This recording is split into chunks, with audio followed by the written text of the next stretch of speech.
a guerra da Rússia e da Ucrânia não é mais só a guerra da Rússia e da Ucrânia. Isso aqui já escalou e talvez você não tenha percebido a seriedade. Eu gosto de usar algumas coisas que algumas pessoas de sucesso já usaram e deu certo. E nesse caso aqui é o que o Steve Jobs falava sobre ligar os pontos, né? Então vamos lembrar do passado.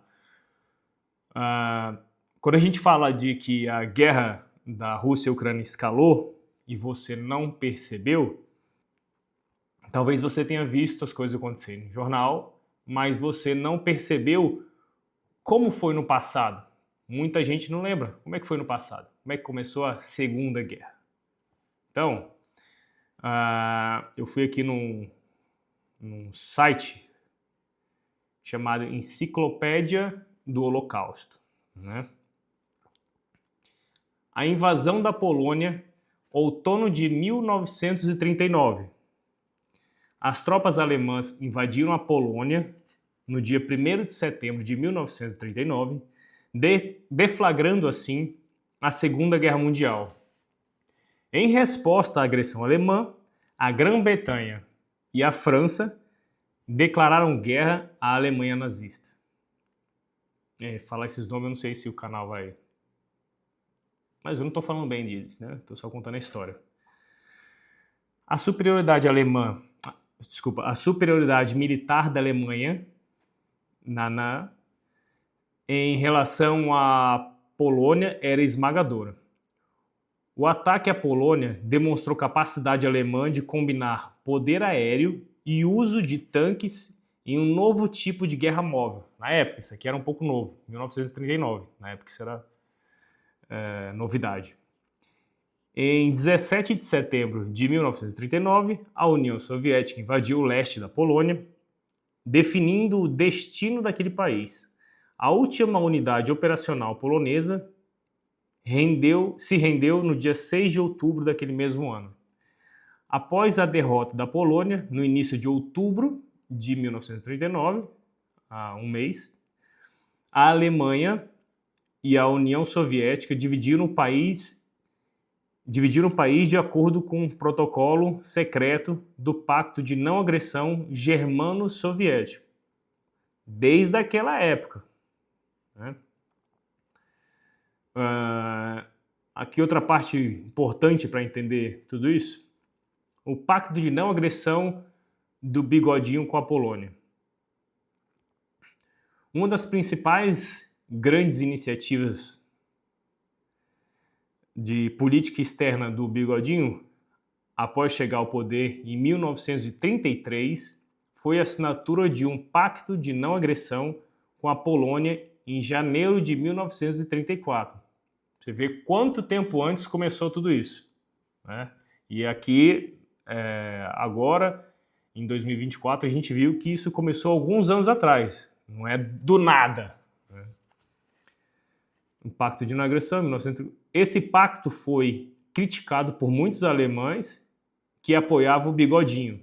A gente já viu isso acontecer na Rússia também, em alguns outros países que a Rússia tem uma influência forte.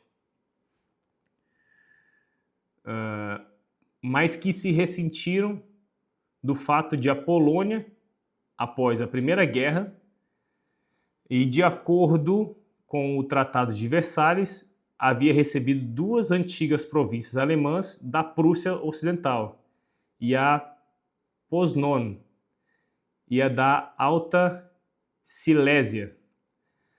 Ao assinar o Pacto de Não Agressão, o Bigodinho buscava neutralizar a possibilidade de uma aliança militar entre a França e a Polônia contra a Alemanha, antes que esse último país tivesse chance de se rearmar após sua derrota na Primeira Guerra Mundial. Então, eu estou contando aqui um trechinho de que aconteceu antes da Segunda Guerra, que já tem muita ligação com o que aconteceu lá da Primeira. Então a gente viu isso acontecendo, a Rússia invadiu a Ucrânia, teve toda essa guerra, a Rússia fala dos motivos dela, fala que muitas pessoas na Ucrânia não estavam felizes com o que estava acontecendo na Ucrânia, fizeram até um referendo ali, se eu não me engano, não sei se é esse nome que deram, tem tradução, falando se queria participar da Rússia ou não, né? A Rússia já fez o mesmo tipo de coisa com outro país, com desculpas, né, com razões muito, muito parecidas. E aí, após a invasão, os Estados Unidos e a OTAN eles começaram a soltar arma, dinheiro, infraestrutura, tecnologia, todo tipo de coisa lá. Ou seja, já não era Rússia contra a Ucrânia, era Rússia, Ucrânia e OTAN e Estados Unidos. Agora, nas últimas semanas, saiu o comentário em todos os jornais que a Coreia do Norte tinha mandado 10 mil soldados e alguns falam em 12 mil soldados. Isso numa guerra daquele tamanho é pouca gente, mas isso é mais gente do que alguns outros países já mandaram, correto? Aqui no site fortejornal.com.br, a OTAN confirma o envio de soldados norte-coreanos à Rússia em escalada da guerra na Ucrânia. Isso foi dia 28 de outubro, quase um mês atrás. A OTAN confirmou que soldados norte-coreanos foram enviados à Rússia para participar da guerra na Ucrânia ao lado das forças russas. Lembrando que a OTAN não é um país, são vários países juntos, e vários países grandes, fortes. Segundo o secretário-geral da OTAN, Mark Rutte, a movimentação representa uma escalada significativa do conflito, intensificando a preocupação sobre a possibilidade de alastramento da guerra. Essa é a primeira confirmação oficial da OTAN sobre a presença de tropas norte-coreanas no conflito. A informação havia sido inicialmente levada pelo Serviço de Inteligência da Ucrânia e da Coreia do Sul, que monitoraram o deslocamento de militares norte-coreanos para a base do extremo leste da Rússia.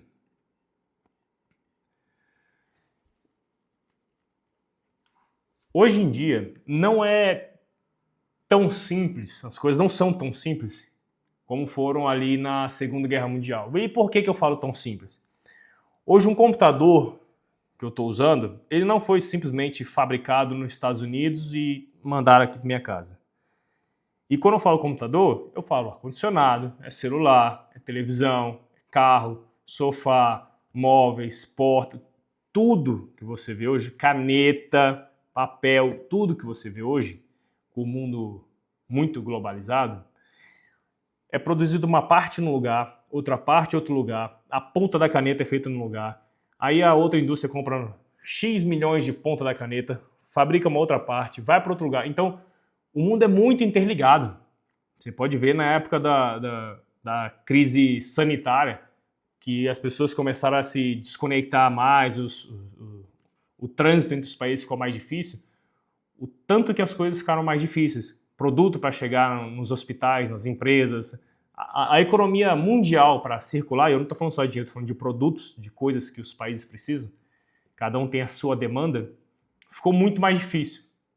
Então, no mundo de hoje, esse tipo de escalada é um pouco mais lento por preocupações de necessidade própria de cada país do que foi há muitas décadas atrás. Antigamente, os países eram muito mais restritos ao uso do que você tinha naquele país.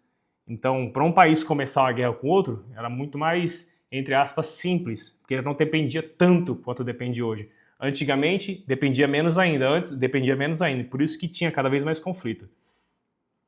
Então, hoje, uma guerra simplesmente escalar rápido em questão de um mês, dois, algumas semanas e levar o mundo todo é um pouco mais lento. Não significa que não pode acontecer, não significa que não está no caminho de acontecer. Mas como eu mostrei para vocês aqui há alguns minutos atrás, foi muito rápido há décadas atrás. Hoje eu acredito que pode acontecer, não estou afirmando que vai. Quem afirmar que vai ou que não vai está mentindo, porque você tem que ir observando e vendo as coisas se mexerem. E quando você traz isso para o seu bolso, para investimento, para a sua vida cotidiana, de acordo com que as coisas vão acontecendo, você vai se mexendo, se preparando, se adaptando, né? Você não vai ser adivinha, você vai aprender a ler o que acontece no mundo. Inclusive, essa é a ideia aqui. Eu não sou adivinha. Ninguém é. A gente observa, lê, lembra do passado, entende como é que são as pessoas, a economia, a geopolítica e tenta entender o que vai acontecer.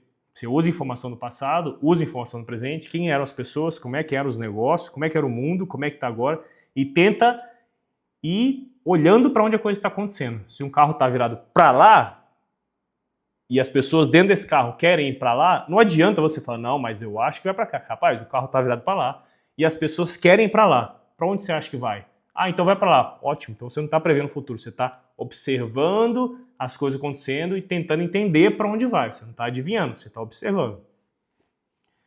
Aqui num jornal alemão,